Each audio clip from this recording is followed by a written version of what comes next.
Let's go.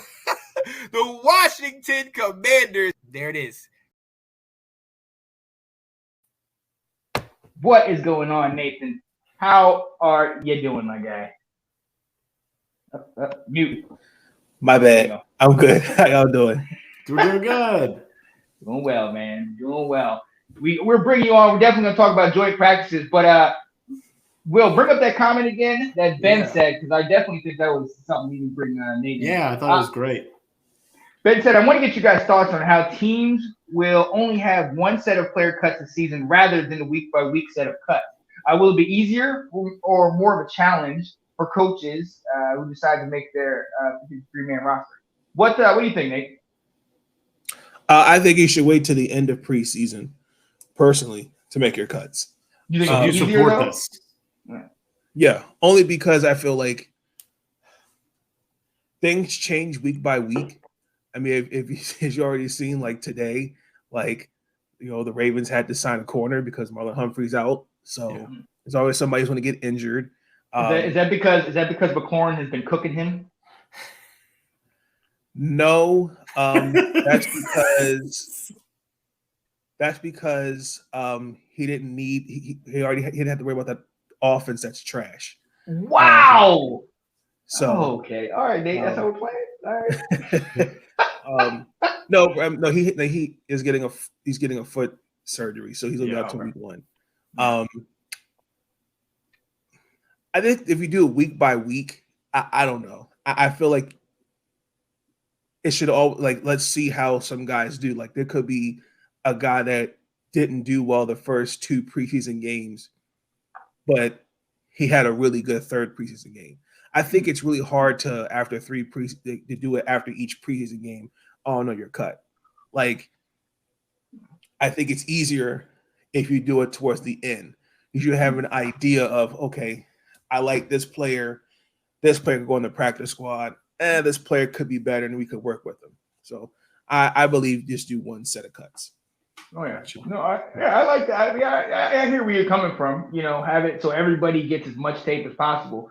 Now to play devil's advocate, and I'll send it to you, Will. To play devil's advocate, you can also say some of those guys that would have got cut maybe would give some other airtime and to other guys trying to make the team, and they would have maybe got another opportunity. But I mean, you don't know what would happen. Will, what are your thoughts on this? And this is okay. Yeah, no, I think Nate brings up some great points about giving people, a chance. I feel like 90 to 53 is way too many cuts at one time. And so I do have a problem with that. I mean, I think there probably should be 2 waves of it because I do feel like you probably have 20 guys on there that you just know. We've seen enough. Mm-hmm. You're not even going to be practice squad eligible for us. And we're keeping your dream alive, but in reality, you're not number 54. You're number 88, on this roster. And so the dream is dying quickly. So I do think that's just a lot, but I mean, like Nate said, I do like the fact that come preseason game number 3, it gives, the players a chance. But, the other thing could be is if your numbers, 81 through 90, you may see the writing on the wall too. If in the 3rd preseason game, you're not getting much action or you don't get out at all, or, you dress, it's like, okay, well, here it is. So even though you don't have to play them just because they're on your training camp roster. So you can kind of go about it that way. Oh yeah. Ab says, depends on perspective. I think it's better for team to wait to the end of preseason. Players week by week is better. So they can jump on to another team ASAP. Yeah, and that was kind of where I was coming from. Where with if you get a guy and you cut him in the first week, he now has time to maybe contact some other teams and maybe look elsewhere, go somewhere. As opposed to if they cut it at 53 right at the end of the preseason, then all of a sudden now you got to hope somebody gets hurt, unfortunately, so that you may end up getting a call. Maybe the Bucs will cut Cody Mock. Yes. Come on home. Let's go. Let's get it. But look, we got Nathan on here, and we all know he's definitely a Commanders fan, but he bleeds. You see the shirt. He bleeds that purple, baby. It's a good one. That Purple. Yo, and Washington and Baltimore doing what they do best, going at it, and it's gotten a little physical. Sure You know, has. yeah. Even calm Mark Andrews throwing people around. So, woo. What are your thoughts, man? What have you seen in these joint practices, and do you think they're good for both teams? I guess from my perspective, there's a couple things that I've liked on Baltimore side. I think there's some good improvements from yesterday. From what Monk and Harbaugh said, that the offense struggled against the first team defense for Washington. I was surprised that Chase Young really wasn't out there as often. It's like he was out there every other play. That's how I interpreted it. So it's like they're still like taking it easy with him. Very much so. Zay Flowers, I think, in my personal opinion, is going to be a star in this league. He's my fantasy guy. He really within this joint practice really shined out. There is a couple guys that I'm still like on like OA. The offensive line still needs some work, particularly left guard. Personally, I'm done with Ben Cleveland. This is his last opportunity to prove something to me, and he's got to go. That's just how I feel about him personally. I just don't see any growth. I just feel like Ben Power should still be here, but that's okay. Defensively, everything looks pretty fun. I think the offense is starting to come together. Defensively, I think losing Marlon Humphrey, Renell, that stings. But for the practices, guys have been chirpy. Danny Johnson suffered an injury, being thrown to the ground. So Emmanuel Forbes and Tylen Wallace went at one another. Yeah. So the practices have been great. I'm not a true fan of the joint practices because just in terms of I just think that's just more adding fuel to fire in terms of injuries. Come my way. Still dealing with a couple injuries. I do know that Ronnie Stanley was out. Something about regarding his ankle. Rocky Sin, I know, is dealing with a knee injury. Demarion Williams, ankle surgery.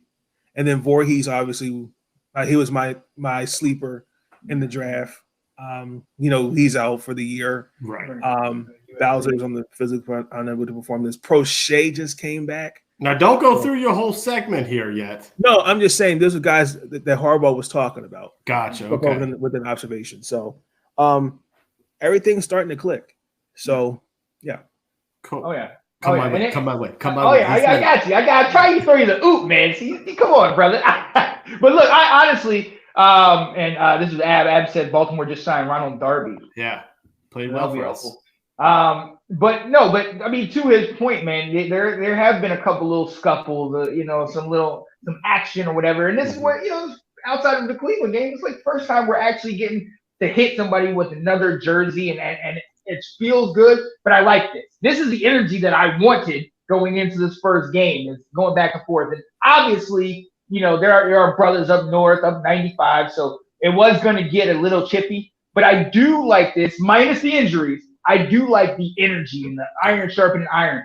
Both teams have high expectations. Baltimore, I'm not saying a Super Bowl or bust, but you guys have the caliber of team to go farther in the playoffs. Yes. And for us, we have Sam Howell, so it's always Super Bowl or bust. But Will, what are your thoughts about the joint practices, man? See, I love these, and I was so thrilled that Ron finally did this. And I've been wanting to see this for a while because I just feel at this point in training camp, you're I wonder how much better you're getting with the fact that your offensive line and defensive line are going up against the same guys. Your corners and wide receivers are going against the same thing. What moves are they going to see at this point to where they're not knowing tendencies out there? And are you really learning about your players? Or are they just picking up on the fact that, when he's going to do this move, let me counter it, to be prepared for it. And so going up against somebody that you don't know, I love it. I actually think the NFL should look into changing their model of preseason to say your joint practices, you're going to, for every single 3 preseason games, you're going to go there first. You're going to have 2 days of joint practices where your starters are really getting a chance to go after it. The people you're going to put on your game day active roster have a chance to go at it. And then you take a day off to rest, and then you play your preseason game. And let people play. And then you go back home, practice for a little bit, shore up, look at some film, and then go do the same thing for your next preseason game. Like, I think we need more of this. I mean, the players need to hit non-teammates. There is only so much before that whistle blows when you're at home that they're going to, stop the play from preventing it. Now, I will say the fights are terrible. That and there were too many. And Ron, even before this, they went up there. They said, he goes, guys, no BS going on here. We're going up here to go to play and practice. He didn't want to see a repeat of that time where we got into was with the Texans, where we got into an all-out brawl, years ago. But I loved it. In that time, I think it was either the Patriots or the Texans. They either had a game against the Panthers or the Ravens, and they said to Washington, hey, Redskins, can we come up and practice against you, and then we'll go play our preseason game against somebody else? And I love that from either O'Brien or Belichick. So I want to see more of these, and I hope we do it again next year. Yeah, Nathan. I agree with you, Nathan, when it comes to the injury side of it, because that we don't need that, especially at this particular time when guys are trying to make the roster. And, you look at the spot. So obviously, I completely agree. But I mean, to Ab's point, talking about I love joint practices. When we played over at Herndon, and Ab will know this, we did play teams like West Springfield, Robinson, teams that we might not play regularly. And for us, if you play and do good against one of these teams that year after year is a perennial power, then when you play some of your team, it doesn't seem as bad. So I think this is a great opportunity, especially for a young team like Washington, playing you guys, who's an established team. You got your quarterback. Your weapons are looking, nice. Have an established culture. That's right. You have these things. You've won recently. So I definitely think it's good because maybe we can get some of what you guys are having success with could rub off on us because now we're finally in a place where we're ready to accept it. You know what I mean? Not push it away with Dan Snyder. Dude, that's what happened the last time we did these. Like the reporters talked about, because it was 2013 and 2014. And they were like, they came here and Jay Gruden just got out coached both times by Bill O'Brien and Bill Belichick. Yes, and they were like, Tom Brady just tore apart the Redskins defense, and he was yelling at his own guys for not getting in the huddle fast enough. And here we have our quarterbacks and our coach just lackadaisical out there, So it really was a chance to see a winning culture of Baltimore, to see this is what they do. And they talked about how the Ravens, some of those skirmishes happened because the Ravens practice physical. And they said to be ready for it, And so the Commanders reporters say, there's a couple times where they hit the sideline. They could have let go, but that's the way the Ravens practice. And so that is some of the stuff that you want to see translated on, like, hey, you want to see a more successful franchise? Look at what they're doing. Kind of like what EB's been talking about with how he's brought in for training camp. Absolutely. I agree with that. Yeah. Anybody stick out? I got somebody that actually stuck out that kind of surprised me. I don't know, Sean, you heard this. Have you heard about Andre Jones? Yeah. Our 7th round pick, in a press conference from these joint practices and a little bit from the preseason game. The reporters asked him, and Ron's first words was, wow, yeah, he can play. Yeah. It's like, so, and that's kind of what I'm talking about with why I like these joint practices, is you're getting a chance to get someone who they want to see a little bit out of, go against somebody that's not the third string tackle. It's like they started Jones opposite Montez Sweat. They said, all right, here you go. Here's your opportunity. Show us what you got, and like that's the advantage that I think comes from these practices. Right. Has anybody stood out to you, Nate? Yeah. Adafe Owe had 3 sacks on the first team offense.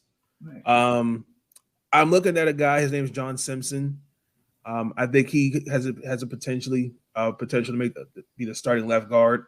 He might win that battle. Mm-hmm.